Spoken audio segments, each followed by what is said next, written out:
14h-16h, Brigitte Lahaie, Sud Radio. Bonjour à tous, nous sommes ensemble durant ces 2 heures sur Sud Radio. Quelle est la différence entre émotivité et sensibilité ? En fait, la différence, elle n'est pas très évidente et je ne suis pas sûre qu'il y en ait une grande d'ailleurs. En tout cas, on est tous plus ou moins sensibles et notre capacité à gérer notre sensibilité va jouer un grand rôle dans nos histoires d'amour. C'est avec Stéphane Clerget que nous allons voir comment on peut mieux gérer sa sensibilité, surtout quand on est hypersensible. Est-ce qu'il faut améliorer sa confiance en soi, sans doute. Néanmoins, les hypersensibles ont parfois du mal avec leur estime d'eux-mêmes, tant ils ne s'aiment pas dans leur réaction excessive, du moins qui semble excessive à leurs yeux.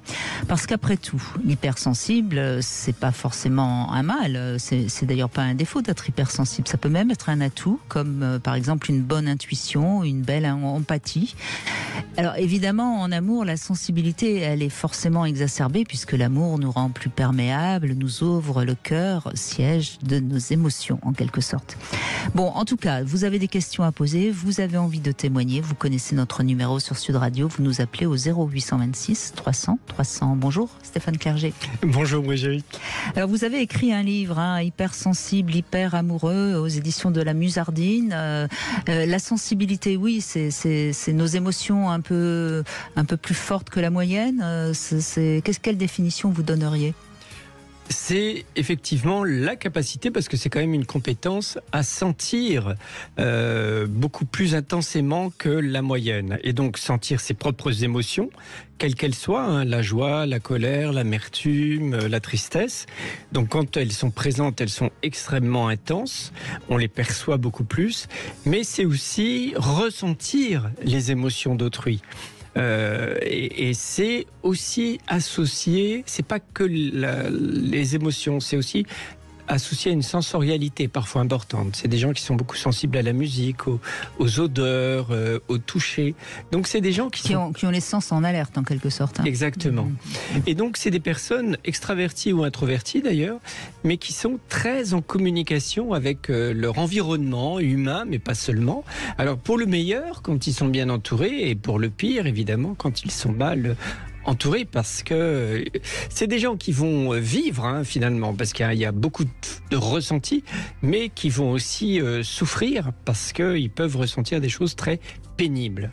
Alors on imagine bien que dans l'enfance, si on est hypersensible et qu'on a des parents qui n'en ont pas tenu compte, ça crée déjà des blessures qu'il va falloir un peu guérir si on veut être bien dans sa vie amoureuse. Oui, ça en a créé parce que c'est une notion dont on commence à parler, mais dont on ne parlait pas du tout à l'époque. Et il y a beaucoup d'adultes aujourd'hui qui étaient des enfants hypersensibles et qui n'ont pas du tout été compris et qui effectivement réagissaient intensément et du coup qui avaient droit à des retours de bâton terribles, quel que soit le type d'émotion. Et donc ils passaient vraiment pour des incompris et ça a généré chez eux une mauvaise estime d'eux-mêmes parce qu'ils pouvaient être rejetés pour diverses raisons et donc eux ils comprenaient pas ce qui se passait en eux ou en elles et du coup ils se sont construits avec l'idée qu'ils étaient bizarres et pas normaux et ça a généré une mauvaise estime d'eux-mêmes. Alors vous avez posé le mot estime de soi. Les hypersensibles ont souvent une estime d'eux-mêmes un peu cassée, un peu abîmée. Alors ceux qui l'ont été et qui n'ont pas été reconnus comme tels, oui. Parce qu'à partir du moment où on se trouve bizarre, on a souvent une mauvaise estime de soi. Et puis les hypersensibles, hyper amoureux, sont parfois confrontés à des échecs amoureux, on en parlera, qui va aussi générer une mauvaise estime d'eux-mêmes. Le fait d'être hypersensible, hyper amoureux, fait qu'on va aussi s'écraser face à la personne qu'on aime, qu'on idéalise, et pour peu que ce soit quelqu'un de pas forcément bienveillant, qui va avoir un peu tendance à nous appuyer sur la tête, eh bien on va se rabaisser. Et tout ça, ça favorise une mauvaise estime de soi, en effet. Alors dans votre livre Hypersensible, hyper amoureux aux éditions de la Musardine, qui est sorti en poche d'ailleurs et qui marche très très bien, il y a des tests, vous avez mis plusieurs tests pour que le lecteur puisse faire le test justement et savoir s'il est hypersensible. Mais là comme ça, aux auditeurs qui nous écoutent, quels seraient pour vous les signes qui laissent à penser qu'on est par exemple avec un partenaire hypersensible ou qu'on est soi-même hypersensible ? Dans une relation de couple, quand on est hypersensible, eh bien, on réagit très vivement aux propos de l'autre, quel qu'il soit. On est facilement inquiet, on est facilement dépendant, souvent, affectivement, peut-être facilement jaloux, surtout si on manque de confiance en soi. Bref, tous les sentiments de la gamme amoureuse eh bien, peuvent être vécus de manière... Sont exacerbés, oui. Sont exacerbés, en effet. Et du coup, c'est vrai que l'amour qui réunit toutes les émotions va occuper une place très importante dans notre vie. Parce que et du coup, on peut parfois un peu négliger le reste. Et donc, quand on est pris dans une relation amoureuse et qu'on est hypersensible, malheureusement, parfois, on néglige un peu le reste de sa vie, sa famille, ses amis, son travail et parfois même soi-même, au profit de la relation. À vous écouter, ça donne pas très envie d'être avec quelqu'un d'hypersensible. Stéphane Clerget, finalement. C'est des grands amoureux. Si soi-même on n'est pas hypersensible, l'autre est. Et alors, on s'ennuie pas. Oui. Enfin, bon, non, mais il y a des avantages. Il faut sans arrêt le rassurer, sans arrêt lui dire mais oui, mais si je t'aime, ne t'inquiète pas. Mais on s'ennuie pas aussi. C'est des gens très passionnés, au moins. Parce qu'à l'inverse, quand il y a des gens qui ressentent rien et qui ont besoin d'être avec un hypersensible pour être animés. Sinon, c'est des espèces de robots ou des coquilles vides. Et puis l'hypersensible, c'est des gens aussi très sensuels qui, au lit, ressentent les choses très très fortement. On leur fait un bisou, ils montent au plafond. Donc ça, c'est quand même agréable. On se sent très puissant. Oui. Alors, en même temps, ça doit être des gens plutôt anxieux, finalement, les hypersensibles, non? Alors, ils peuvent être anxieux, mais ils peuvent être aussi super joyeux, super entraînants. Quand ils vont bien, ils sont merveilleux. Ils sont très dynamiques, très entraînants. Ça peut être des locomotives si on s'arrange pour qu'ils soient... Et alors, est-ce que deux hypersensibles peuvent s'entendre? Oui, ils le peuvent, ils ont fait des étincelles. Oui. Vaut mieux pas être l'enfant de deux hypersensibles, parce qu'on est un peu mis de côté. Oui. Parce que effectivement, deux hypersensibles, ça fait des couples avec étincelles. Pour l'entourage, c'est un peu fatigant. Mais ça peut être très fort entre eux. Ils se comprennent mieux. Est-ce que ce serait pas déjà une première chose à faire quand on est hypersensible, c'est d'essayer d'être un petit peu plus avec soi et pas uniquement toujours débordant vers l'autre? Oui, vous avez raison, c'est un point fondamental.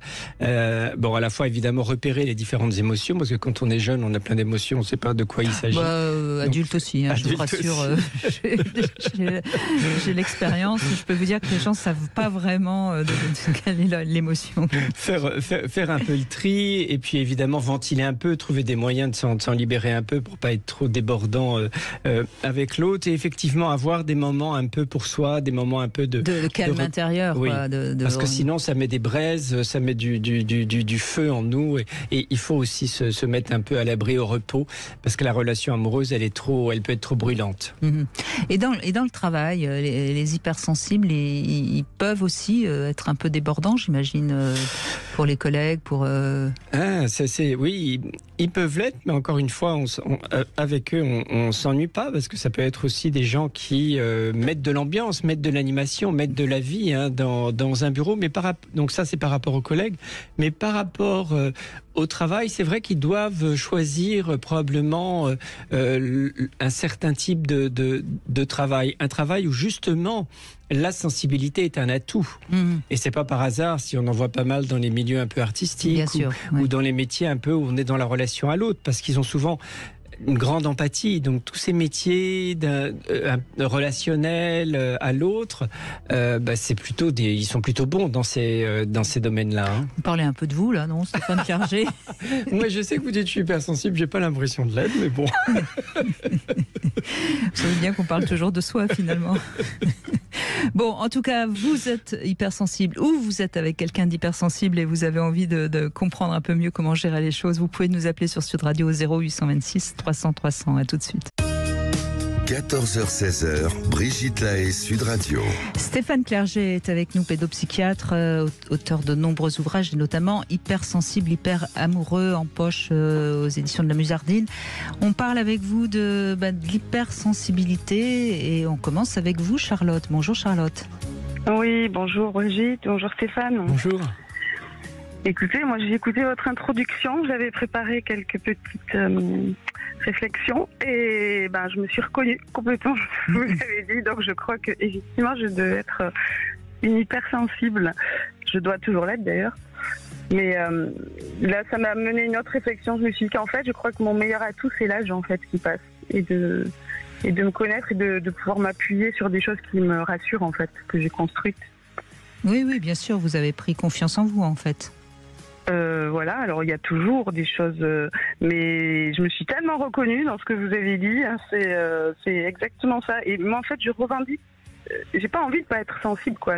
Parce que être sensible, c'est ressentir plus fort, c'est un rayon de soleil passe, vous le trouvez magnifique. En fait, c'est avoir la capacité de se sentir en vie, quoi, dans plein de moments. Mais c'est vrai que quand les moments sont pas bons, bon, bah oui, on se sent vraiment on peut se sentir très mal. Et du coup, moi, quand j'ai vu le sujet de votre émission, je me suis dit, c'est vrai que la difficulté, même si alors évidemment c'est toujours notamment en amour, de trouver le juste équilibre entre ce que vous avez évoqué aussi, c'est ne pas se sentir écrasé, mais ne pas quand même trop surréagir en se protégeant tellement, c'est que de ne pas y aller, quoi. De pas y aller du tout, surtout quand on est sur de la rencontre. Voilà, moi c'est toujours un peu là-dessus que par peur de souffrir, parce que vous avez déjà parfois beaucoup souffert, j'imagine. Oui, souffert, oui, et puis parce qu'on sait qu'on peut être embarqué par on est passionné. Enfin, moi je suis plutôt passionnée, donc ne pas se faire embarquer par l'instant là, vous avez le cœur qui bat à 100, à 100 000. Est-ce que vous avez été une grande amoureuse donc? J'ai aimé, oui, ça c'est oui, non, mais c'est intéressant parce que est-ce que tous les hypersensibles sont des grands amoureux ou pas, Stéphane Clerget? A priori, oui. On imagine. Hein, ouais. Mais effectivement, ce que dit Madame est intéressant parce qu'il y a des gens qui renoncent du coup à l'amour. Et moi qui vois beaucoup d'ados, c'est terrible. Le renoncement à l'amour pour éviter la douleur. Et peut-être qu'autrefois, il y avait beaucoup de jeunes filles qui allaient dans les couvents justement parce qu'elles étaient hypersensibles et qu'elles ne pouvaient pas assumer une relation amoureuse. C'était trop violent. Et quand vous avez parlé de l'enfance, enfin, ou de la jeunesse, moi je me suis complètement reconnue quand j'étais jeune et jusqu'à l'adolescence. En fait, je me sentais en dehors. Je me sentais en dehors du monde. Incomprise en quelque sorte, c'est ça? Je me sentais, je crois que le plus juste des mots c'est en dehors.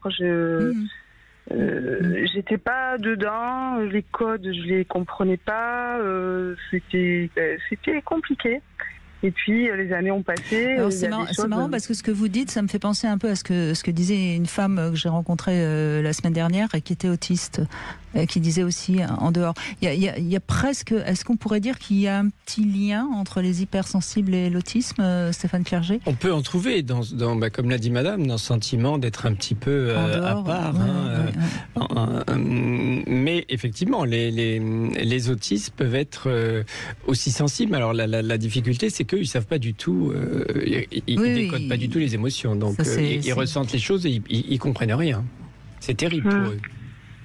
Mais en tout cas, tout au long de ma vie, alors c'est peut-être pas ça qui m'accompagne en amour, mais la chose en tout cas qui a fait que je me suis enracinée, c'est l'amitié en fait. Les amitiés, j'ai beaucoup d'amitiés de très longue date.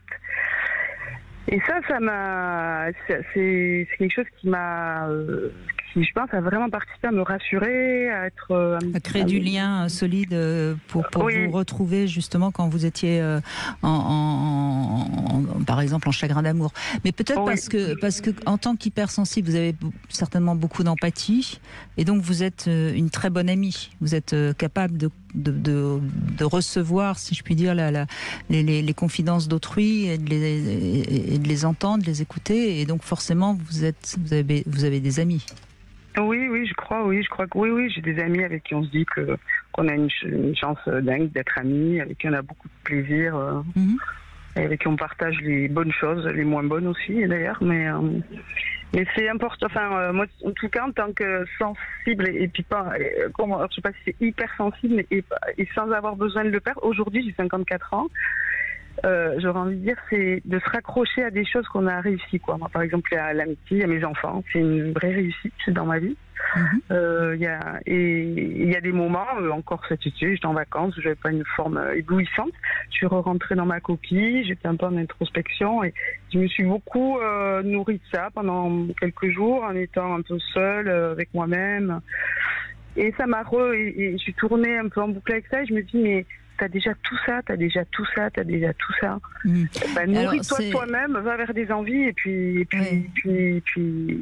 appuie-toi sur ça et nourris tes envies avec ça et voilà quoi. Et tout va bien. Mais alors c'est vraiment merci de cette confidence, Charlotte, parce que ça revient à ce qu'on disait juste avant la pause, Stéphane Clerget. Au fond, revenir vers soi, se rééquilibrer intérieurement et on calme le jeu, quoi.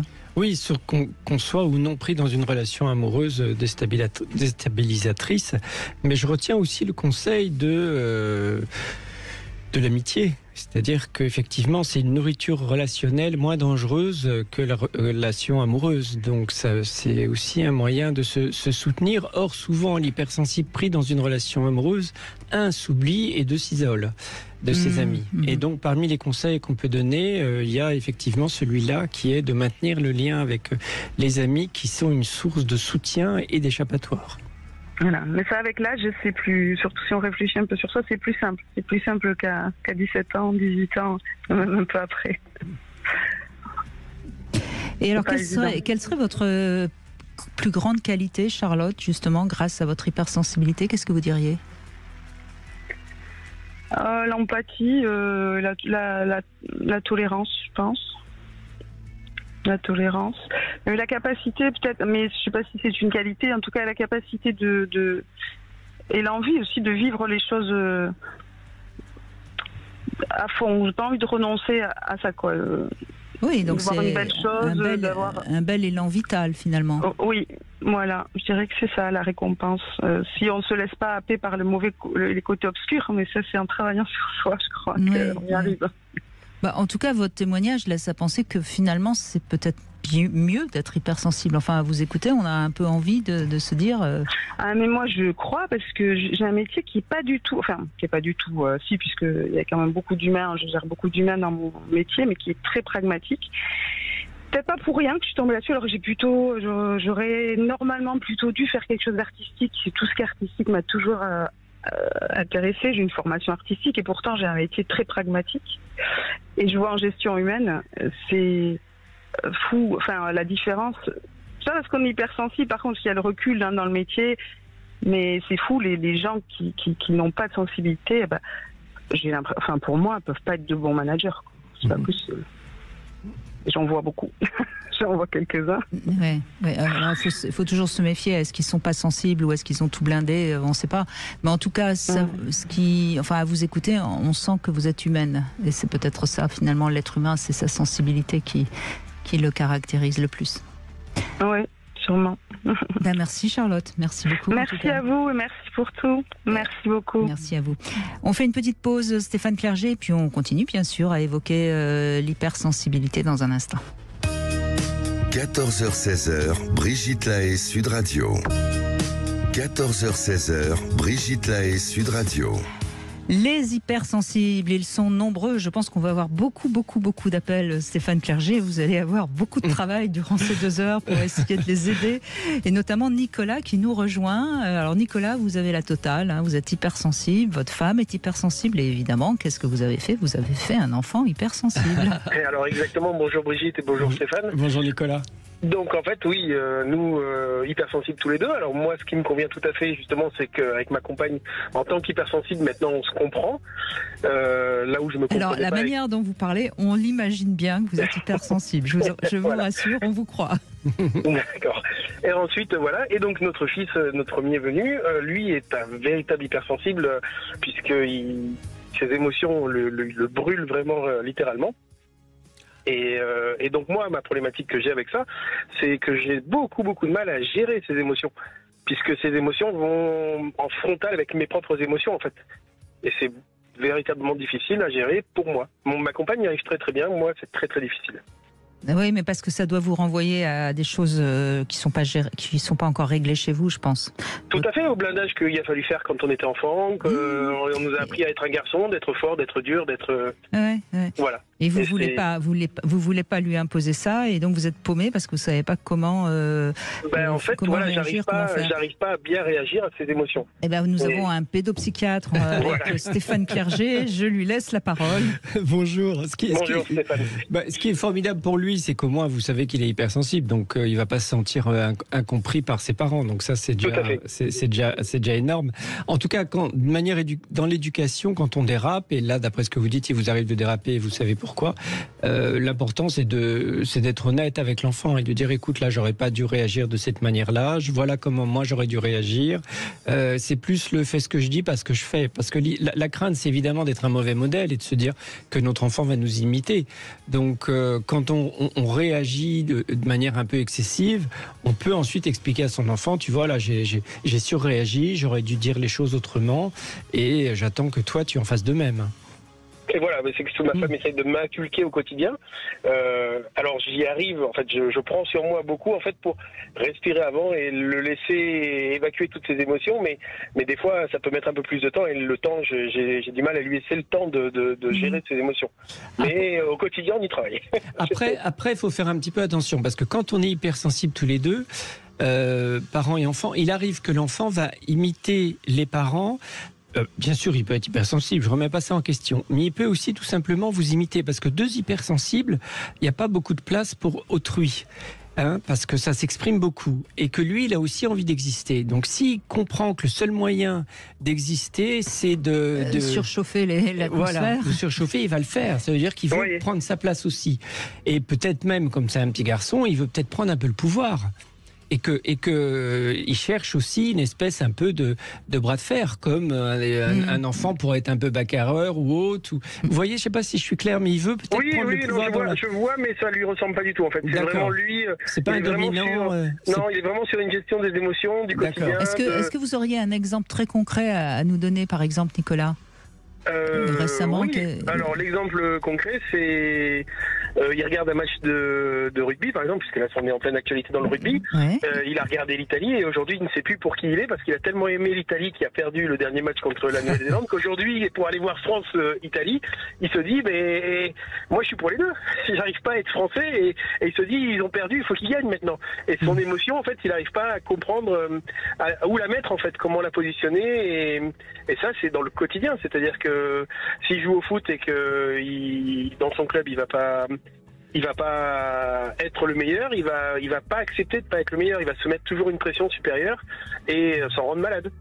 Là vous êtes en train de nous décrire un petit dominant quand même. Oui, mais dans le quotidien, il est pas. Avec sa petite sœur, c'est elle le chef de la maison. Ah d'accord.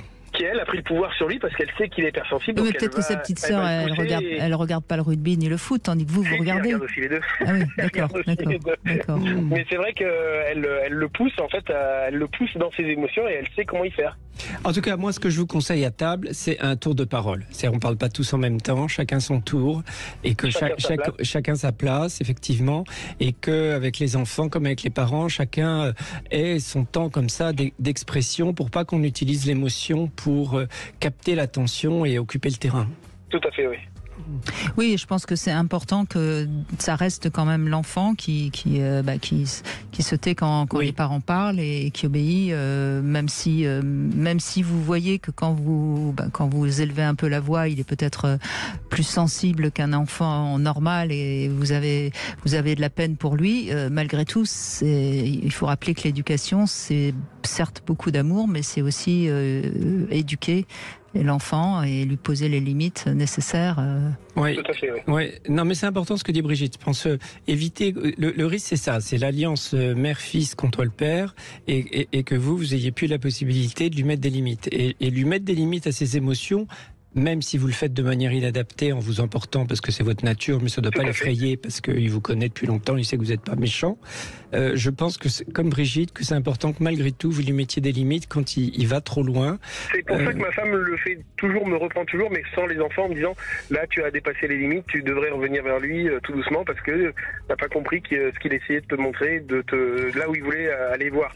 Peut-être, mais dans ce cas-là, il faut quand même lui dire, écoute, ok, moi j'ai peut-être dépassé les limites, mais toi aussi, mon chéri, Thierry, tu as aussi dépassé les limites. Voilà. Oui, et puis attention, peut-être que votre femme, elle a une vision de l'autorité un peu trop dans la mouvance actuelle où on laisse à l'enfant la possibilité d'être l'enfant roi. Donc peut-être que vous avez raison dans votre autorité naturelle de père et que quelque part, peut-être que c'est trop aux yeux de votre femme parce qu'elle est hypersensible et que donc elle voit bien que ça fait, parce que ça fait toujours de la peine à un enfant. Ça a un impact, oui, ça a un impact, oui. De toute façon, même s'il n'était pas hypersensible, un enfant n'a jamais envie qu'on le contrarie, ou qu'on le contrarie, ou qu'on lui dise de se taire, ou etc. Il faut l'aider à accepter ça. Hein. Donc, vous voyez, peut-être que vous êtes dans votre bon droit, mais que, en effet, comme il est hypersensible, vous voyez à quel point ça le touche, et que donc ça crée entre vous deux parents des réactions. Mais peut-être que vous êtes dans votre bon droit. Nous, on peut pas savoir. Hein, oui, tout à fait. Oui, mais vous voyez, c'est peut-être important quand même de bien vous rappeler que de toute façon, un enfant, même s'il n'était pas hypersensible, réagirait parfois un peu fort après une réprimade. Hein. Oui, il y a des enfants qui ne réagissent pas et qui souffrent intérieurement. L'avantage, encore une fois, de surréagir comme vous, votre épouse ou votre petit, c'est qu'au moins vous vous débarrassez. Vous débarrassez des tensions négatives.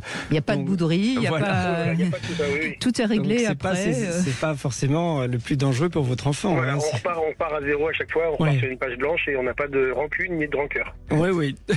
Voilà. Non, faites-vous confiance, Nicolas. Je crois que vous êtes assez lucide. Et gardez votre place de père. Et gardez, voilà. Et alors, une autre question par rapport à moi, justement, dans mes métiers, je suis commercial et en fait, je tombe toujours sur des gens qui profitent, en fait, de mon hypersensibilité, de mon acceptation quotidienne. De votre gentillesse, vous voulez dire. Voilà. Et du service. Et finalement, alors j'ai essayé de travailler sur moi pour apprendre à dire non et je me sens mieux par rapport à ça. Mais je trouve toujours cette logique que peuvent avoir les gens qui est très très profiteuse et j'ai du mal à m'en séparer. C'est déjà bien que vous le repériez. Ça, j'imagine que plus jeune, vous en rendiez pas compte. Mais qu'est-ce qui se passe chez vous quand vous avez du mal à dire non? Qu'est-ce que vous ressentez? En fait, moi je pense que c'est l'éducation judéo-chrétienne qu'on nous a offert et qui nous dit qu'il faut dire oui, il faut rendre service à tout le monde, il faut faire plaisir à tout le monde, il faut dire merci à la dame, il faut s'essuyer et proprement. Non mais ça c'est un argument très intellectuel qui ne me convient absolument pas, Nicolas. D'accord. Alors l'autre chose que moi je vois, qu'est-ce que vous ressentez? Ma culture caribéenne fait qu'on nous a toujours demandé à être parfait pour ne pas être jugé. Quand vous étiez enfant, vous deviez être parfait. On devait être parfait. Oui. Et je pense que c'est une résultante de tout ça qui fait que le fait de dire oui fait que finalement les gens s'intéressent à vous parce que quand vous leur dites oui, finalement on sert à quelque chose. Alors que si on dit pas oui, on a l'impression de servir un petit peu moins ou d'être moins sollicité. Oui, mais dans la culture judéo-chrétienne ou caribéenne, on laisse pas le mal s'installer et on dit non au mal. Donc si vous sentez que l'autre est vraiment malveillant, vous êtes en devoir de dire non. Oui, mais une fois que c'est inclus et ancré, c'est plus difficile de le faire partir. Mais vous savez peut-être que enfant vous avez souffert et que vous êtes senti obligé très vite de céder à tout quand vous étiez enfant et que c'est un reste d'enfant intérieur, si je puis dire, aujourd'hui qui rend difficile le fait de dire non. Ce que veut dire Brigitte, c'est qu'imaginez quand vous dites oui, alors que l'autre abuse, est-ce que vous défendriez pas votre enfant? Si. Bon, faites avec vous comme vous feriez avec votre fils. De s'imposer ça aussi. Oui, d'imaginer si effectivement vous étiez à côté de votre enfant qui lui se ferait avoir, vous diriez non pour votre fils. Je suis sûr que ça vous y arriviez. Vous arriveriez. Donc vous dites non pour vous comme vous le diriez non pour votre fils. Respectez-vous en quelque temps. Oui, c'est ça, c'est de pouvoir d'avoir ce recul-là, de pouvoir dire est-ce que j'ai envie de le faire, est-ce que j'ai besoin de le faire, est-ce que ça va m'apporter quelque chose de le faire ou pas. Et d'essayer de... Voilà. Et puis le petit conseil très pratique qui est valable pour tout le monde, quand on a tendance à avoir du mal à dire non, déjà on essaye de tourner 7 fois la langue dans sa bouche avant de dire oui. Avant de répondre. Comme ça, on évitera de dire des oui qui ne sont pas des désirés. Mais c'est bien dans votre boulot aussi, quand on est commercial, de pouvoir être deux, quoi, le good cop et le bad cop. Oui, d'essayer de trouver le juste milieu entre les deux, oui. Bon, bah écoutez, merci en tout cas. Merci à vous, Nicolas. Au revoir. On retrouve Flore Chéri qui nous emmène dans un lit de punaises de lit. C'est son vrai nom, chérie? Oui, bien Ouais, dis sûr. donc. Enfin, Cherry, c'est mon nom de scène, mais Flore, c'est mon vrai prénom, oui, tout à fait. Oui, je voulais vous parler de la star du moment, la bête noire des cinémas et des métros parisiens, la punaise de lit, bien sûr, qui sait se faire discrète d'ordinaire, mais qui se retrouve aujourd'hui avec plus d'articles qui parlent d'elle à la une des journaux que les Kardashians. Si on connaissait vaguement son nom, les Français la redécouvrent donc à travers 1000 articles qui la dépeignent comme un monstre assoiffé de sang. Son dernier buzz, Bernard Werber, qui ajoute un clou au pilori de ce paria de la société en évoquant sur France Culture la sexualité bien particulière de ce petit insecte. Alors évidemment, il faut que je vous fasse un débrief parce que bon, il est grand temps qu'on organise un MeToo chez les punaises de lit. Déjà, les punaises de lit bandent tout le temps et ont près de 200 rapports par jour. Alors ça a l'air cool comme ça, hein, ça fait un peu... 200 rapports par jour par punaise. Ben, dis donc. Par punaise, ça fait beaucoup, ça fait un peu ambiance révolution sexuelle des 68 arts. Sauf qu'en fait, les mâles ont des pénis perforateurs qui endommagent les carapaces de tout le monde pour y mettre leur sperme. Et quand on dit tout le monde, c'est tout le monde. Hein. Ils tirent partout, surtout C'est-à-dire sur qu'ils les sont autres homo, mâles. hétéro. Exactement.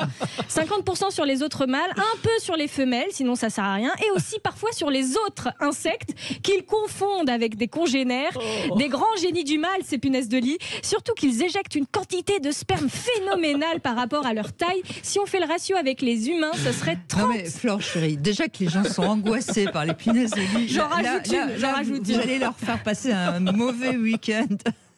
Oui, je pense, oui. Mais il va faire beau, ils pourront sortir hors de Paris, c'est très bien. Ce serait 30 litres de sperme qui seraient expulsés à chaque éjaculation, ce qui peut remplir de jolis baignoires. Vous en conviendrez. Non. Je fais juste un ratio, hein. Ils n'éjaculent pas 30 litres, mais vous avez l'image. Et alors, pour contrer... Attendez, le mieux reste à venir. Pour contrer la violence de cet acte sexuel, les femelles, comme les mâles, ont développé sur leur dos des mini-vagins. Alors, chez les mâles, ça sert à rien, hein, des grands génies, on vous avait dit. Mais chez les femelles, ces mini-vagins sont reliés au vagin principal. Parce que comme ils se font tout le temps perforer, bah, le sperme va partout. Là, ces petits mini-vagins, hop, ils relient le sperme jusqu'à un grand vagin principal. Avec l'apparition de ces mini-vagins, certains mâles ont développé un autre mode d'acte sexuel, les pistolets pénis. Une certaine espèce africaine de punaise de lit peut comprimer du sperme dans un petit canal puis l'expulser via des muscles sur des femelles qui passent à quelques centimètres d'eux. Il vise ainsi les vagins secondaires qui sont sur le haut de la carapace. Et là, je me dis, bon, faut quand même qu'on se méfie. Parce que, je vous le rappelle, le pénis humain masculin mute aussi très vite. Il a augmenté sa taille de 24% en 30 ans. Si les mecs trouvent le moyen de muter leur sgeg en pistolet, là, je vous le dis, les frotteurs du métro vont vite nous faire regretter les punaises de lit. Bon. Écoutez, ça a été scientifiquement prouvé tout ça ou Alors c'est la source Bernard Werber. Voilà, c'est ce que j'allais dire. J'aime qui beaucoup est Bernard Werber des insectes en France. Mais bon, Bernard Werber a une imagination assez débordante, donc on va vérifier. Hein, très bien, fact-checker. Mais il s'en passe des choses dans le lit. Hein. Oui. Enfin bon, bref.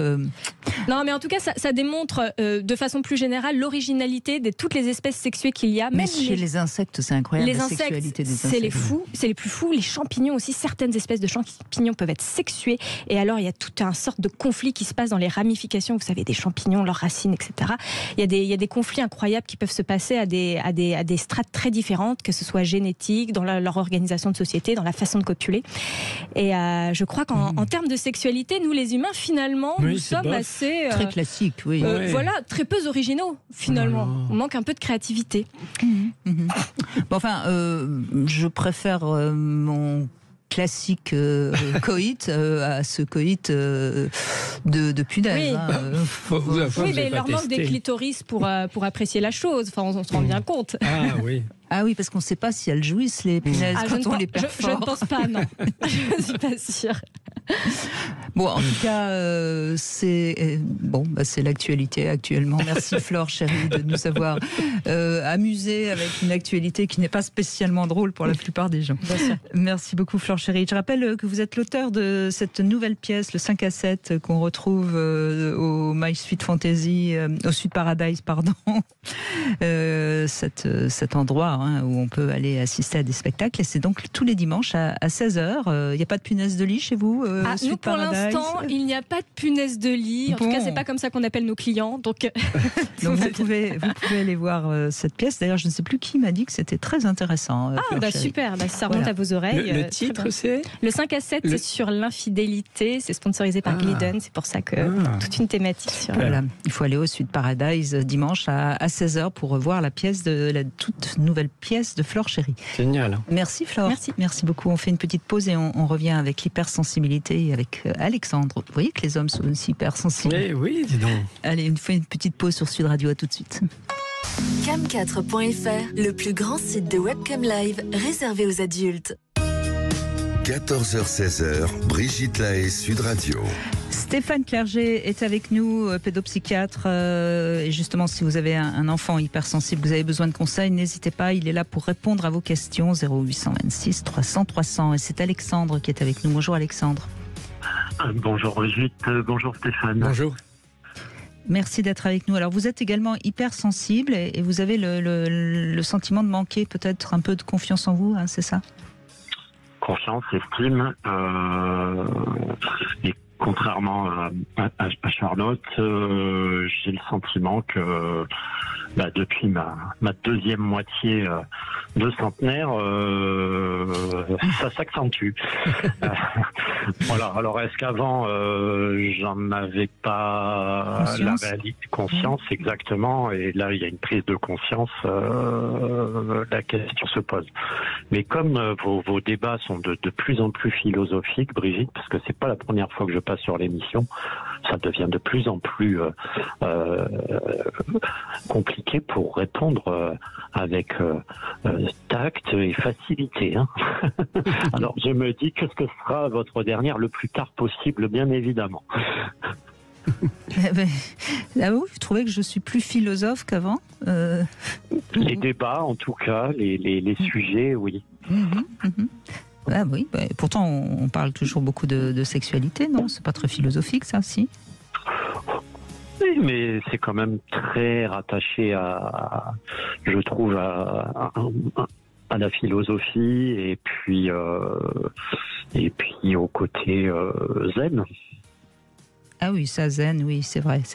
Mais peut-être que les médias sont de moins en moins zen et de moins en moins philosophes. Donc moi, je maintiens le cap. Donc peut-être que c'est pour ça que ça paraît plus. Enfin, je sais pas. Bon, en tout cas, on va essayer de voir avec vous comment ça se manifeste votre manque de confiance en vous. Vous doutez de. Enfin, c'est en amour, c'est dans la vie en général. Moi, je trouve qu'il y a eu un virage, alors ce qui n'est pas forcément dû au Covid, mais enfin, c'est vrai qu'il y a un bouleversement, moi, à ce moment-là, assez fulgurant, puisque après 20 ans de fonction commerciale, comme Nicolas d'ailleurs, je crois, le dernier auditeur, j'ai embrayé pour une reconversion professionnelle d'aide-soignant. Je rate un module l'année dernière sur l'école, donc il y a une remise en question parce que financièrement, etc., c'est pas très confortable, et donc à 52 ans, c'est pas facile, même si mon choix est acté. Et je dirais que j'ai la sensation depuis, et je dirais avec cette brutalité aussi de la société, et je suis très sensible au regard de l'autre, donc d'avoir et il faut que je me détache de ça, je sais pas comment, mais du coup l'estime de moi plus que la confiance en moi, j'ai le sentiment qu'elle en a pris un coup, quoi. Oui, mais Alexandre, vous venez de dire quelque chose d'important quand même. Vous ratez un examen. Bon, ça peut être quelque chose qui tout d'un coup vous déstabilise, surtout si en plus ça provoque des petits soucis d'ordre matériel. Donc ça peut être quelque chose qui réactive votre manque de confiance en vous. Et puis pour l'instant, vous n'avez pas encore réussi à retomber sur vos pieds. Oui, c'est ça. Je dirais ça réactive sûrement des peurs ancestrales de l'enfance. Bien sûr, oui, une anxiété qui est assez générale d'ailleurs dans notre société actuellement. Hein. C'est ça. Je trouve que du coup, aujourd'hui, j'ai le sentiment en amour d'être dépendant de madame, chose que je ressentais pas avant. Et elle, où elle a envie de me voir en position de guerrier, du coup, c'est difficile. Il y a une dichotomie, quoi. Moi, ce que j'ai entendu, en tout cas, c'est que vous avez dit depuis que vous avez... c'était assez rigolo dans la deuxième moitié de votre vie, quoi, la deuxième moitié de centenaire, vous êtes devenu plus sensible. Or, c'est pas quelque chose de courant, c'est pas du tout commun. En règle générale, les hypersensibles, avec le temps, s'épaississent un peu, maîtrisent mieux leurs émotions. Ça ne veut pas dire qu'ils deviennent insensibles, mais ils souffrent moins de leur hypersensibilité après 50 ans. Sauf quand il y a d'autres facteurs qui viennent perturber l'ensemble. Ça peut être la ménopause chez une femme, ça peut être, comme vous, un changement de travail. Vous êtes passé du métier de commercial à un nouveau boulot, donc forcément tout ça déstabilise. Et c'est un peu comme si vous repartiez, c'est comme un nouveau départ. Donc d'une certaine manière, vous retrouvez une nouvelle jeunesse et donc une nouvelle fragilité émotionnelle. Et peut-être qu'elle vient de là, ce retour à une hypersensibilité juvénile. Avec du coup, forcément, quand on est hypersensible, on devient à nouveau dépendant et vous retrouvez peut-être des fragilités que vous aviez plus jeune. Je pense que vous résumez très bien la situation. Parce que, je vais pas vous raconter ma vie, mais je perds mon père à l'âge de 9 ans d'un accident de voiture un petit peu violent. Donc voilà.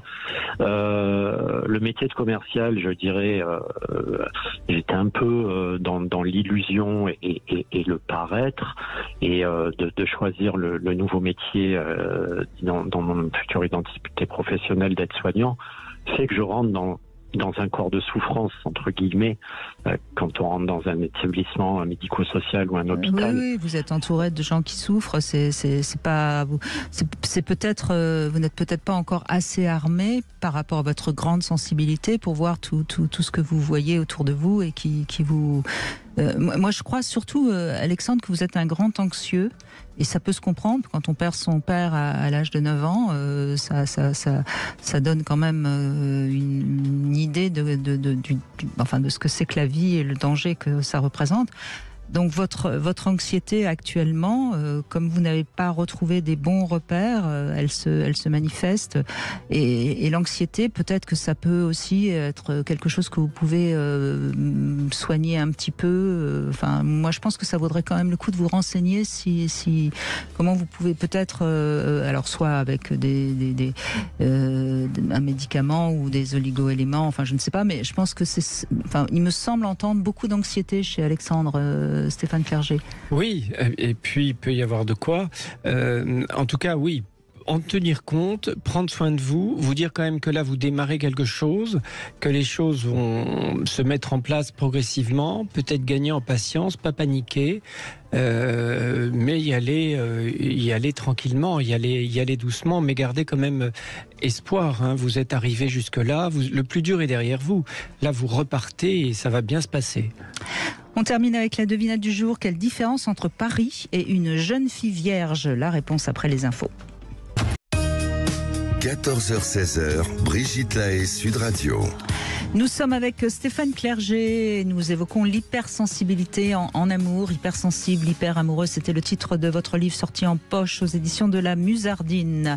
On va donner la parole à Marjorie qui nous a rejoint, mais je voudrais d'abord la réponse à ma devinette. Quelle est la différence entre Paris et une jeune fille vierge? Paris n'est plus très vierge. Non, ça c'est sûr. Mais j'ai hâte de connaître la réponse. Eh bien, la différence entre Paris et une jeune fille vierge, Paris sera toujours Paris. Et tandis qu'une jeune fille vierge... Oui, ça dure pas. Ça dure ce que durent les roses. N'est-ce pas? Bonjour Marjorie. Bonjour. Merci d'être avec nous, Marjorie. Merci à vous. Du coup, bonjour Stéphane. Bonjour Brigitte, pardon, excusez-moi. J'étais dans votre blague qui était très rigolote et du coup, j'ai oublié de vous saluer. Bon, vous n'êtes plus vierge? Non. Moi non plus. Voilà. Mais nous ne sommes plus des jeunes filles, de toute façon. Non, c'est fini. Bon, alors Marjorie, vous êtes hypersensible ? Oui. Oui. Alors oui, moi, enfin, ça fait quelques années que je le sais, parce qu'avant je le savais pas. Donc avant, je comprenais pas. C'est pas que je comprenais pas, mais bon, je trouvais un peu bizarre.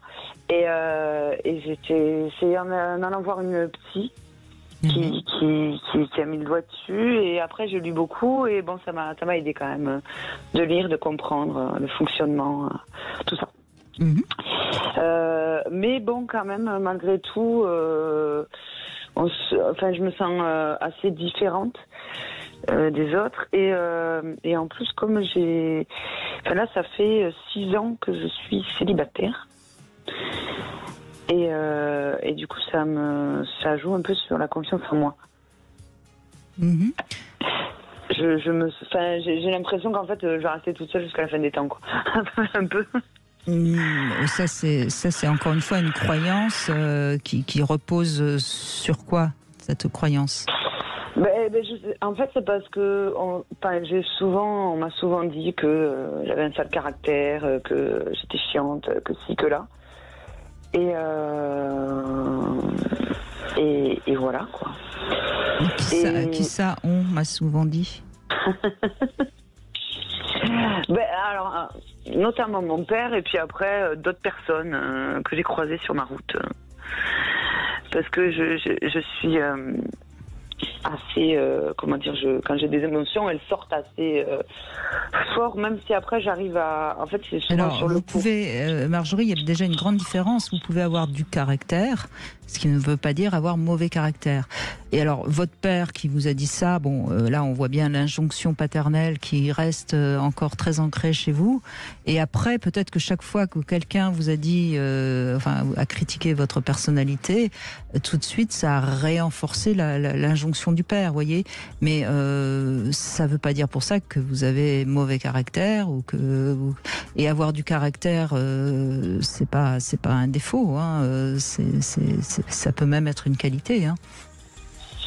Oui, c'est sûr. Et puis, oui, c'est sûr. Et puis, c'est vrai qu'après, quand j'étais plus jeune, j'étais différente. J'étais plus calme, plus dans mon monde. Et là, on me trouvait bizarre. Alors. Donc mais quelle est votre vraie nature alors ? C'est dans votre justement, monde en fait, franchement, des fois, je me pose la question parce que quand j'étais enfant, quand j'étais ado, j'étais vraiment, j'étais dans ma bulle, dans mes rêves. J'étais plutôt timide, solitaire, un peu à l'écart.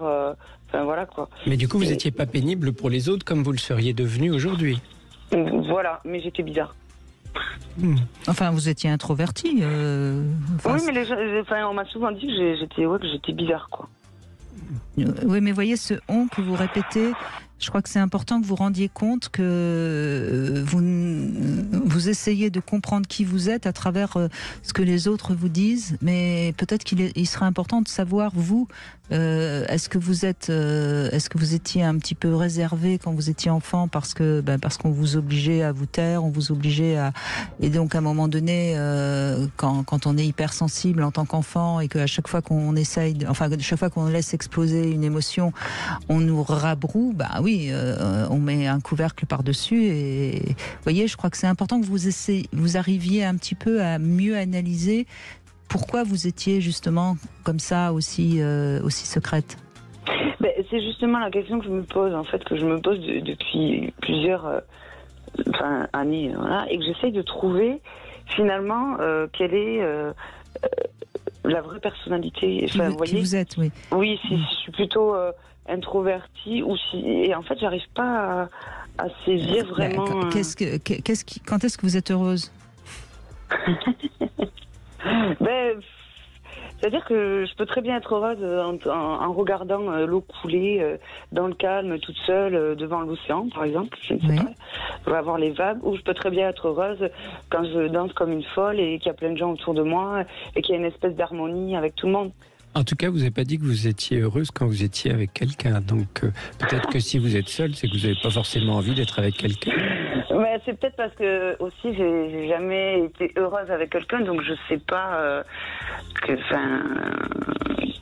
que c'est vraiment de rencontrer quelqu'un avec qui on est vraiment bien, quoi. Ah, donc c'est ça, ce serait ça votre véritable quête.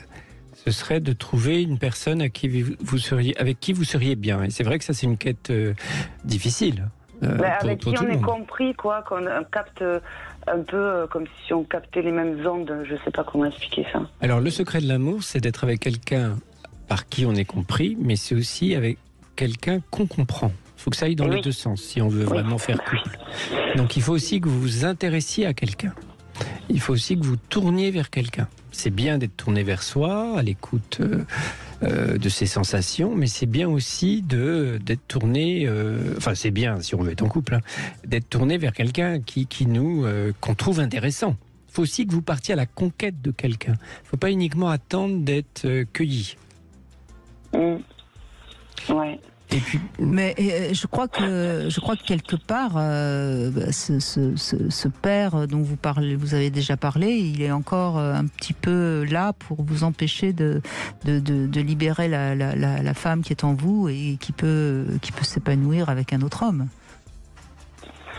C'est sûr, c'est certain.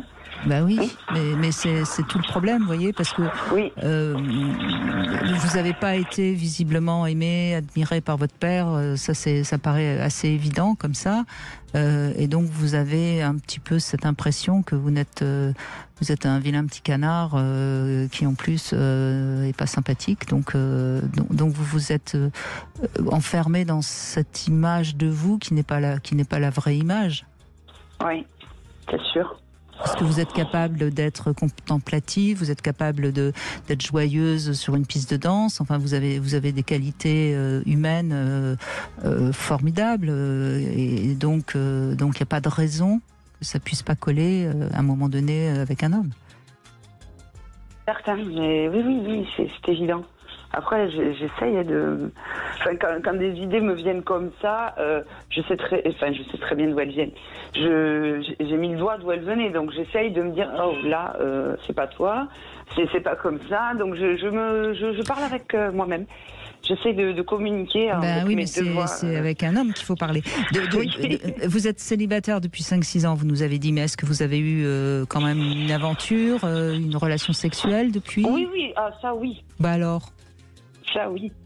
Bon, et comment ça se passe Mais en fait, j'ai tendance quand même je me rends compte depuis là quelques temps à m'intéresser à des hommes qui ne sont pas forcément disponibles, en fait. Vous faites tout pour pas être en couple. Non mais merci, au moins, ok. Non mais c'est vrai que comme disait Brigitte, si vous avez un père qui vous dit, je sais plus les termes exacts, mais t'es chiante, etc., t'as mauvais caractère, c'est une façon de vous dire, tu trouveras jamais personne. Donc elle a raison, Brigitte, vous validez le discours paternel.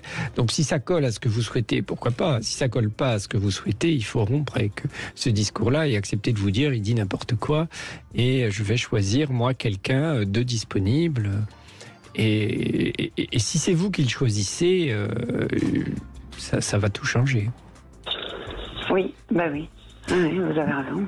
Bon, en tout cas, quand vous êtes avec un homme qui n'est pas libre et que vous êtes sa maîtresse, est-ce qu'il vous trouve chiante ? Non. Alors, vous voyez bien que vous êtes en train d'une manière tout à fait consciente, tout faire pour rester seul, alors que vous avez peut-être envie de rencontrer quelqu'un. Donc il faut un tout petit peu travailler là, quelques séances avec quelqu'un pour remettre les bons. Non mais merci parce que ça fait du bien. Hein. Non, et puis, vous regardez autour de vous, le nombre de femmes chiantes qui sont en couple, ça n'a rien à voir. Oui, mais c'est ce que je me dis, j'essaye de me dire ça. Donc c'est des conneries, ça. Non, mais merci, parce que vraiment, ça m'aide en fait. Oui, c'est ce que je me dis aussi, mais oui, tout à fait. Qu'est-ce que vous risquez d'être en couple ? Ça. Vous risquez d'être heureuse, c'est embêtant, hein, ça.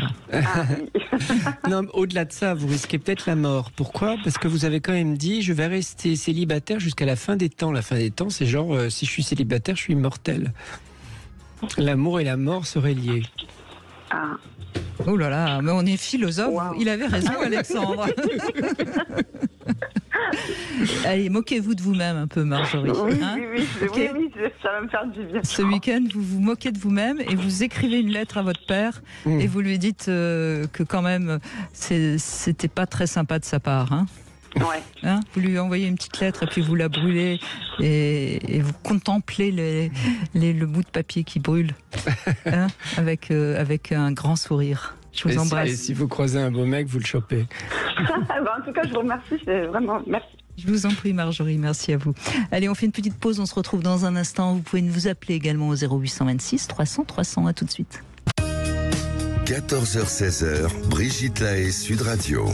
L'hypersensibilité avec Stéphane Clerget qui est avec nous. Moi, ce que j'entends aussi depuis tout à l'heure avec les témoignages qu'on a eus, au fond, c'est que beaucoup de gens n'arrivent pas trop à connaître leurs émotions, à savoir ce qui est vrai et ce qui est enfin, et prennent un petit peu comme argent comptant ce qu'on leur dit, non ?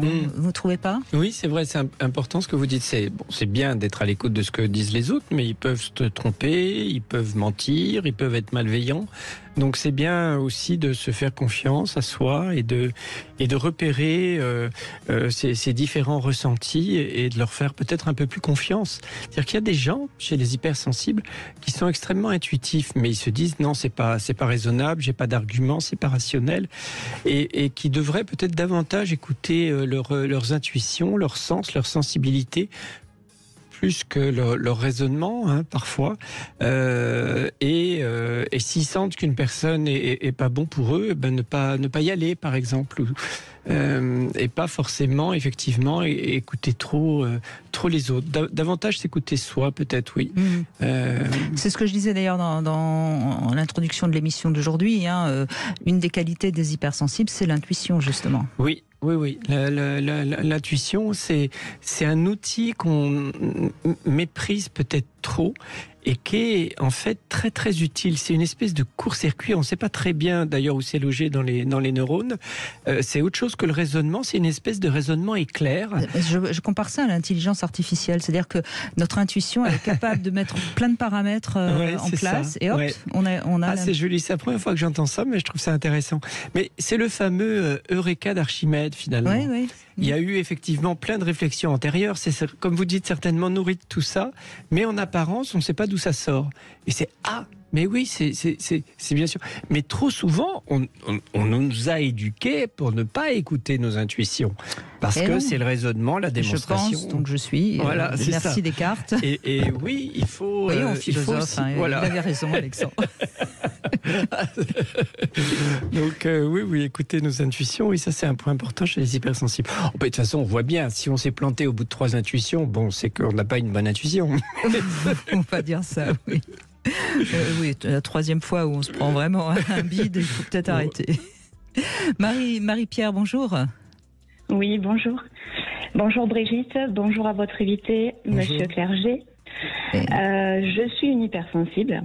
Et tout ce que vous venez de dire, là, en fait, ça, s'écouter soi, oui, mais on est aussi dans le dévouement.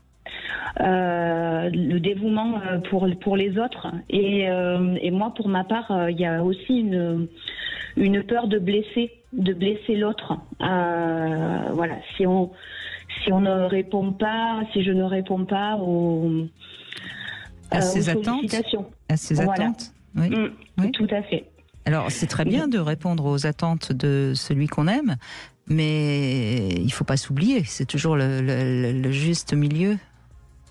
Oui, tout à fait. Alors moi, c'est vrai que là, je voulais réagir par rapport au double sujet, c'est-à-dire celui d'aujourd'hui, l'hypersensibilité, et puis aussi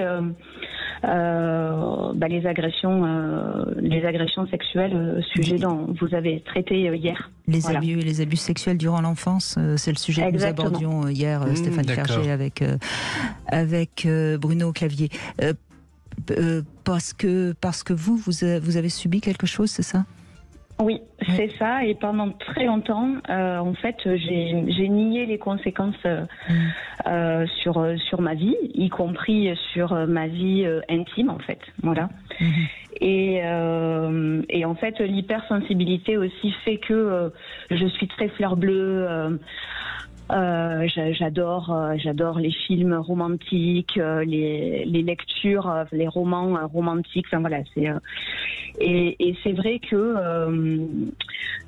eh bien après 23 ans de vie commune, monsieur n'est plus forcément dans les préliminaires. On va zapper quoi. Voilà, on va rentrer dans le vif du sujet. Et c'est vrai que petit à petit, au fil des années, moi j'ai perdu toute libido en fait. Voilà. C'est pas possible parce que ça, en plus chez vous, si vous avez subi des choses violentes, ça réactive ce que vous avez subi et vous regardez votre mari comme quelque part entre guillemets l'ombre d'un agresseur. Disons que là, la prise de conscience récente, ça a été de me dire que dans ces moments-là, j'ai l'impression d'être une femme objet. Voilà, la femme, tout comme j'ai été l'objet. C'est pas faux, Marie-Pierre. Vous n'êtes plus sujet puisque je crois que ce qui est vraiment important, c'est de comprendre que la sexualité féminine, elle est beaucoup dans le désir de l'autre. C'est-à-dire que on a besoin de se sentir désiré pour avoir envie, et on est très prête à accepter que ce soit l'homme qui nous fasse ce qu'il a envie. Et du coup, on en oublie notre propre désir et on oublie d'être sujet et on se laisse justement utiliser comme objet. Et ça peut durer une fois comme ça de temps en temps, ok, mais quand ça devient le mode d'emploi de la sexualité du couple, ça s'appelle ne plus se respecter, Marie-Pierre. Donc je crois que c'est vraiment important, vous avez eu raison de nous appeler. Vous restez avec nous et on va se retrouver et puis on va essayer de vous aider à remettre les choses un petit peu plus comme il faut. 14h-16h, Brigitte Lahaie, Sud Radio. 14h-16h, Brigitte Lahaie, Sud Radio. En compagnie de Stéphane Clerget, pédopsychiatre, nous évoquons l'hypersensibilité et nous sommes avec Marie-Pierre. On imagine évidemment, Stéphane Clerget, lorsque un enfant subit un abus, quel qu'il soit, et qu'il est hypersensible, les ravages sont évidemment encore plus importants. Oui, malheureusement. Après, il n'y a pas eu vraiment d'études spécifiques mais on sait que de toute façon, les abus, j'aime pas tellement ce mot d'ailleurs, les agressions, les viols sur des enfants laissent malheureusement des traces. Pas seulement évidemment sur la sexualité future, mais même sur la construction de la personnalité, sur le corps et sur la tête. Ça peut même générer des psychoses. Donc oui, bien sûr, surtout ça perturbe les sensibilités. C'est que du coup, après, on ne sait plus très bien ce qu'on ressent, si ce qu'on ressent est véritable ou pas, si on s'appartient ou si on appartient à l'autre. Donc ça va au-delà de l'hypersensibilité. C'est une déstructuration et de sa sensibilité et parfois malheureusement aussi de sa personnalité. Marie-Pierre, j'imagine que vous avez de travailler sur cette question-là. Vous êtes depuis 23 ans avec votre mari. Au début, a priori, il était attentif, il était agréable. Et c'est depuis combien de temps vous avez l'impression qu'il vous utilise comme un objet ? Alors, j'ai pas l'impression qu'il m'utilise comme un objet, mais si vous voulez, moi j'ai besoin de douceur, de sensualité. Enfin voilà, en étant hypersensible, ça passe par les sens. Et c'est vrai que voilà, si on zappe ça. Vous n'êtes pas prête, oui. Mais vous ne pouvez pas le lui dire ? Vous pouvez pas le lui expliquer ? Il est sourd ? Non, il n'est pas sourd, mais justement... vous n'osez pas ? Moi, c'est ça. C'est la peur de blesser, en fait. Donc, je préfère... blesser vous, plutôt que de le blesser lui ? En tout cas, je préfère fuir la situation et puis dire j'ai pas envie, plutôt que d'expliquer et éventuellement de le blesser. Mais pourquoi vous pensez que ça le blesserait ? Parce que après autant de temps ensemble, Et ça, c'est votre interprétation, Marie-Pierre ? C'est peut-être vrai, hein, je ne suis pas en train de dire que vous avez tort, je dis juste que c'est votre interprétation. Vous pensez que si vous lui dites « écoute, aujourd'hui notre sexualité me convient moins bien, donc j'ai moins envie, et puis finalement on fait moins l'amour », ce serait pas forcément quelque chose qui le blesserait. Peut-être qu'il s'en rend pas compte, qu'il a changé un peu de comportement, vous avez suivi et il pense que ça vous convient aussi. Oui, après, effectivement, en ce moment, il y a plein de choses qui bougent chez moi. Et donc, je prends aussi conscience de choses qui jusque-là me paraissaient, même si la situation ne me convenait pas, parce que ne pas avoir de relations intimes, forcément, j'aimerais quand même. C'est pas ce que vous voulez actuellement. C'est pas ce que je. Voilà, exactement. Et aujourd'hui, ça devient de plus en plus un poids en fait de ne plus être dans ces relations intimes là. Voilà. Oui, et donc c'est plus qu'indispensable de pouvoir lui en parler. Dites-vous bien une chose, Marie-Pierre, si vous êtes en train d'évoluer, ce qui semble être le cas, vous avez l'air de comprendre des choses sur vous-même, et donc vous avez forcément un petit peu changé. Ça a obligatoirement eu une répercussion sur lui aussi. Il se rend compte que vous changez un peu. Et si vous n'arrivez pas à communiquer, vous risquez tous les deux d'interpréter, et pas forcément d'interpréter comme il faut. Peut-être que ça vaudrait le coup à ce moment-là d'aller voir quelqu'un tous les deux pour essayer de vous réharmoniser. Oui, après c'est un sujet qui est... c'est difficile pour moi d'en parler. Voilà. Oui, je comprends bien. C'est difficile pour beaucoup de gens, vous savez, de parler de son intimité. Et c'est déjà bien que vous nous en parliez. Mais si vous n'en parlez pas, comment on peut deviner ? Est-ce que vous pourriez déjà l'écrire pour vous ? Oui. Parce que si vous l'écrivez pour vous, déjà, ça va vous permettre de mettre les vrais mots. Et ça peut vous aider à dire 2-3 petites choses. Oui. Oui, tout à fait. De toute façon, c'est ce que j'ai fait là, parce que c'est quand même assez intimidant de nous appeler, oui. De vous appeler. Donc, je me suis noté des points aussi. Et puis, ce que vous pouvez faire déjà dans un premier temps, Marie-Pierre, c'est de vous donner cette douceur dont vous avez envie et dont vous avez besoin. Oui. Vous avez, si vous voulez, vous prenez des jouets ou pas, ou vous avez vos mains, mais déjà reprenez confiance avec vous-même. Oui. Et redonnez-vous du plaisir. Oui. Parce que si vous arrêtez de vous donner du plaisir, vous risquez de plus en plus de vous éloigner de ce qui est important pour vous. Oui. Et puis, si vous vous êtes donné du plaisir, peut-être que quand vous allez voir votre mari, vous allez retrouver un tout petit peu de désir, et peut-être que vous allez pouvoir vous rapprocher un peu de lui.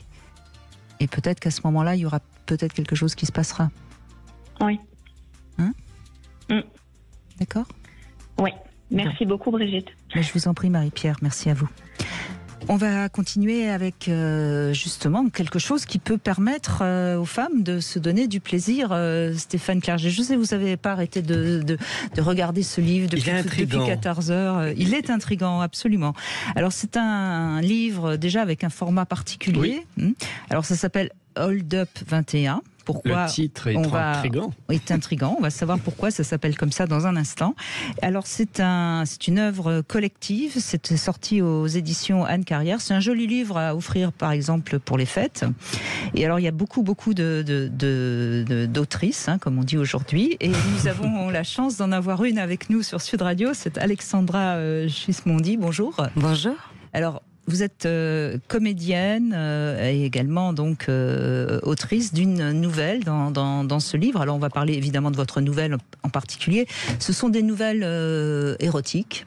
Ce sont des nouvelles érotiques, effectivement, écrites par des femmes. Donc on est 20 autrices et une photographe. Voilà pourquoi Hold Up 21. Et ben voilà. Et pourquoi Hold Up ? Alors Hold Up, c'est l'idée d'un homme. Ça m'embête un peu parfois de dire ça, mais je dois bien rendre à César ce qui est à César.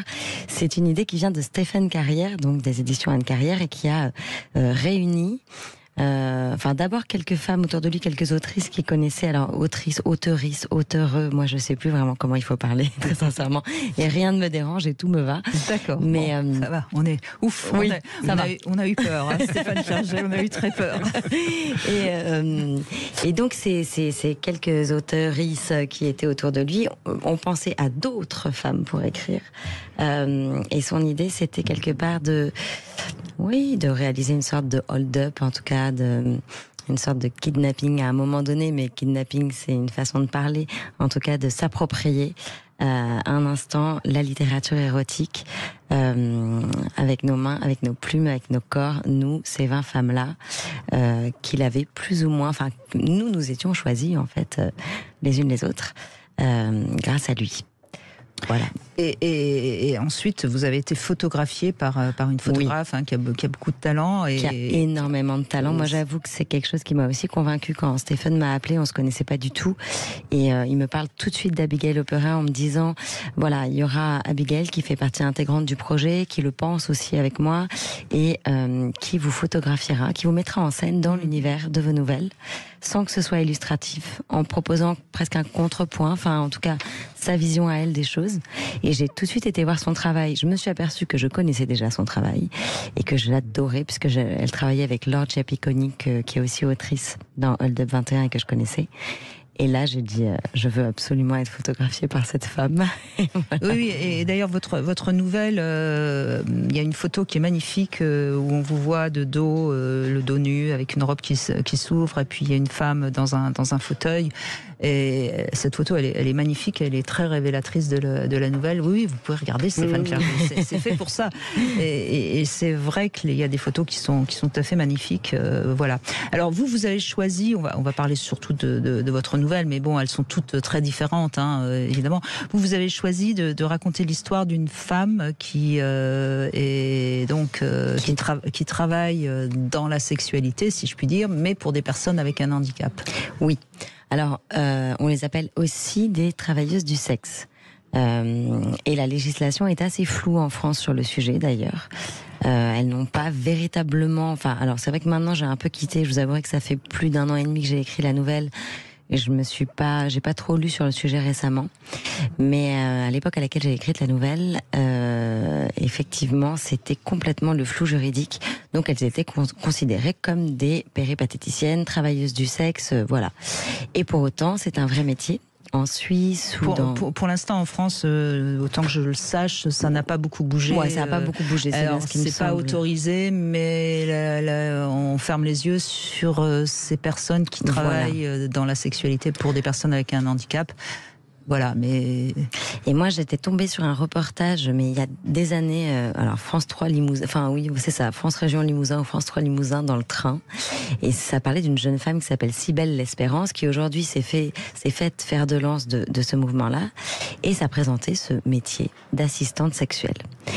Et moi, ça m'a fascinée, mais un peu aussi comme pas horrifiée, c'est pas ça, mais moi j'ai toujours cet attrait pour des choses qui à la fois me fascinent et en même temps me laissent bouche bée et bobie vraiment de ces femmes qui allaient donc proposer des services sexuels, d'attention, de douceur, de tendresse, parce qu'il n'y a pas que le sexe. Après, quand j'ai cherché, parfois il n'y a même pas de rapport sexuel comme on peut l'entendre aujourd'hui. Et c'est ce qui est d'ailleurs touchant dans votre nouvelle, parce qu'on ne sait pas trop finalement. Elle fait l'amour avec une non-voyante. bienveillante, elle fait l'amour. On ne sait pas trop finalement si elle y prend beaucoup de plaisir sexuel ou beaucoup de plaisir finalement de cérébral qui devient forcément de la jouissance aussi, et c'est tout l'intérêt de votre nouvelle. Finalement, c'est toute la question de la sexualité. Est-ce qu'on prend du plaisir pour soi, ou est-ce que c'est le plaisir qu'on donne à l'autre qui nous fait jouir? Enfin, on sait très bien. Hein. Moi, j'ai envie de rebondir là-dessus, sans répondre à votre question, parce qu'en tant que psychiatre, je reçois évidemment beaucoup d'adolescents handicapés, mentaux surtout, et la question de la sexualité se pose, et elle panique les parents. Et alors, quand ces ados deviennent jeunes adultes, et dans la réalité, c'est très difficile d'accepter pour les parents les services d'une assistante sexuelle.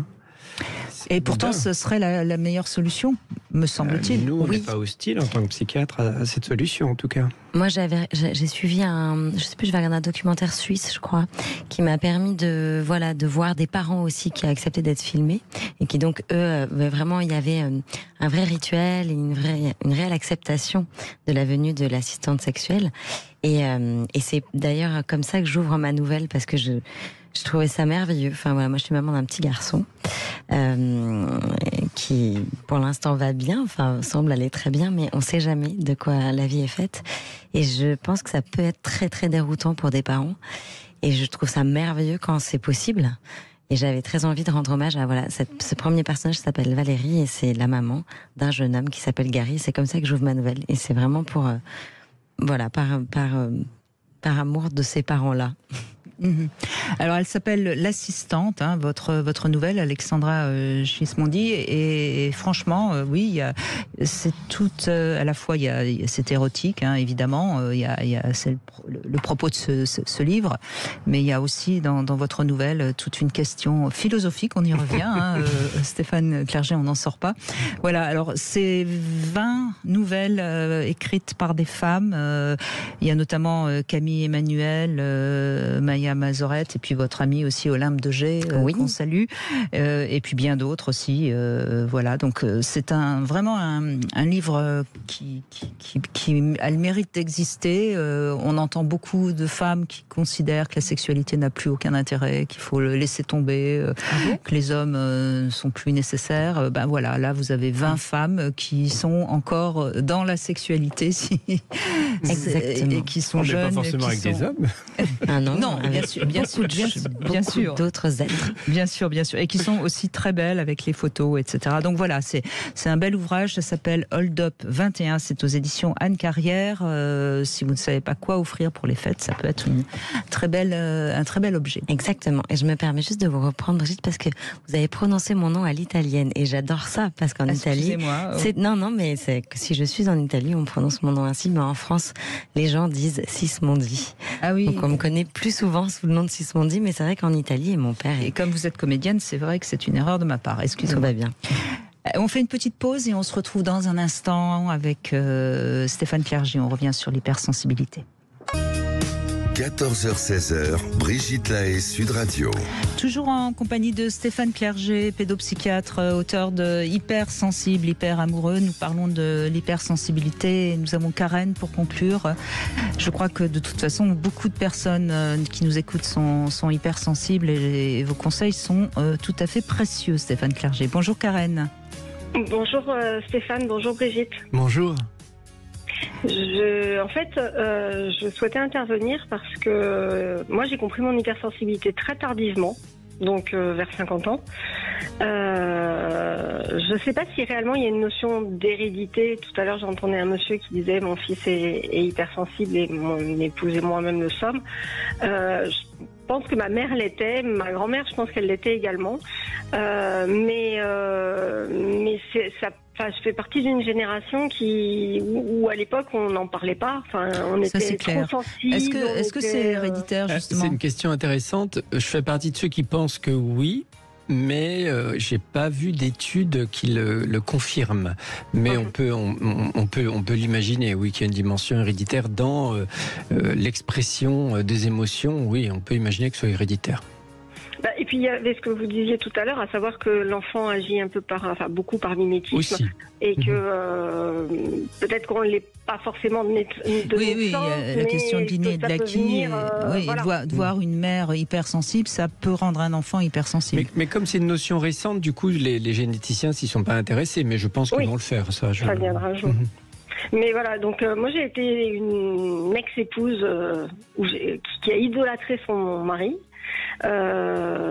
C'était disproportionné, je le reconnais.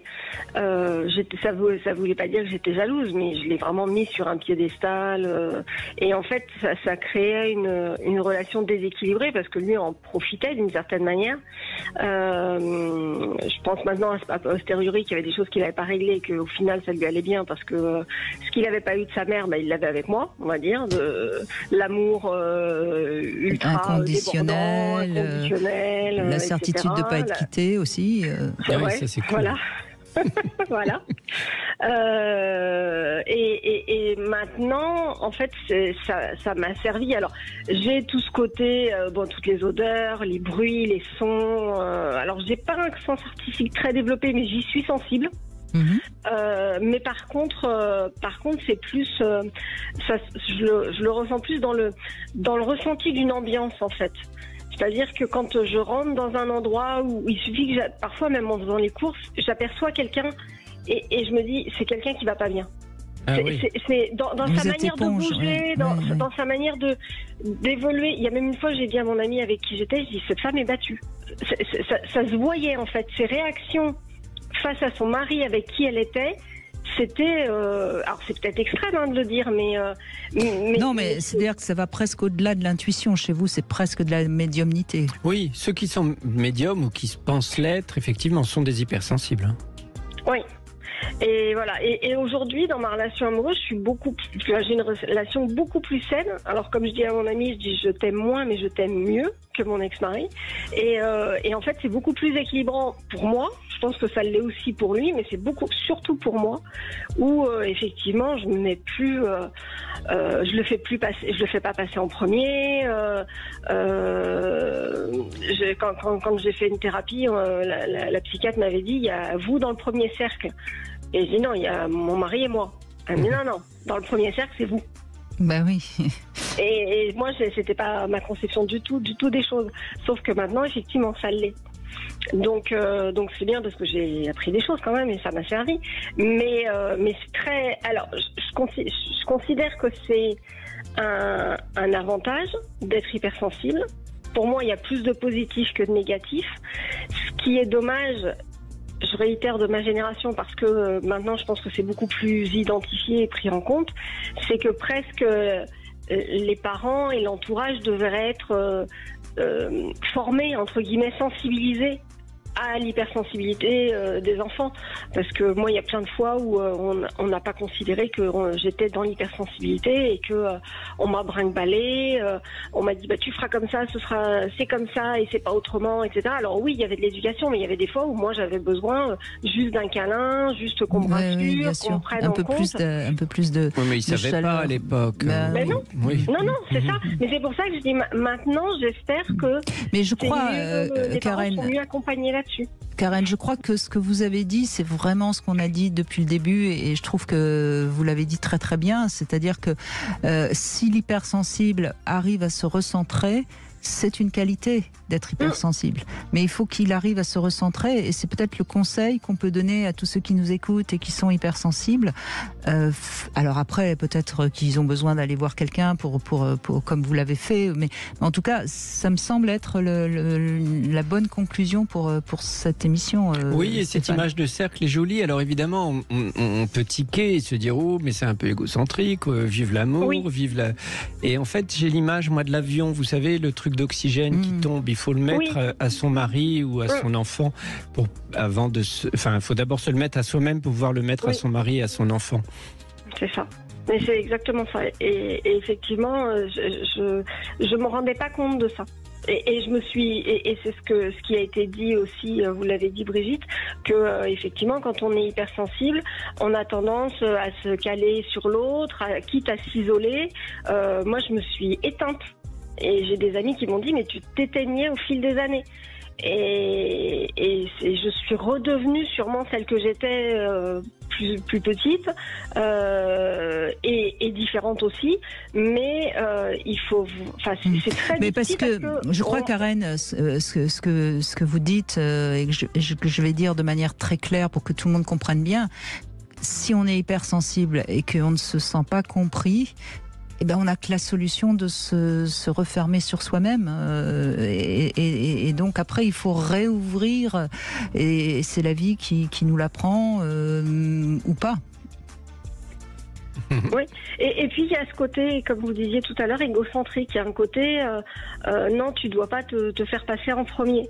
Et on revient à ce qui a été dit par un auditeur aussi, c'est, moi, il fallait que je sois la bonne petite fille qui, le dimanche en famille, servait, débarrassait, aidait, etc. Alors c'est marrant parce que ça me fait penser, et vous n'êtes pas là, enfin tous les témoignages qu'on a eus, ça me fait penser, Stéphane Clerget, que les hypersensibles sont des gens gentils, mais oui, c'est vrai ou pas? Assez souvent, parce que comme ils sont dans l'empathie, ils ressentent que sans l'autre.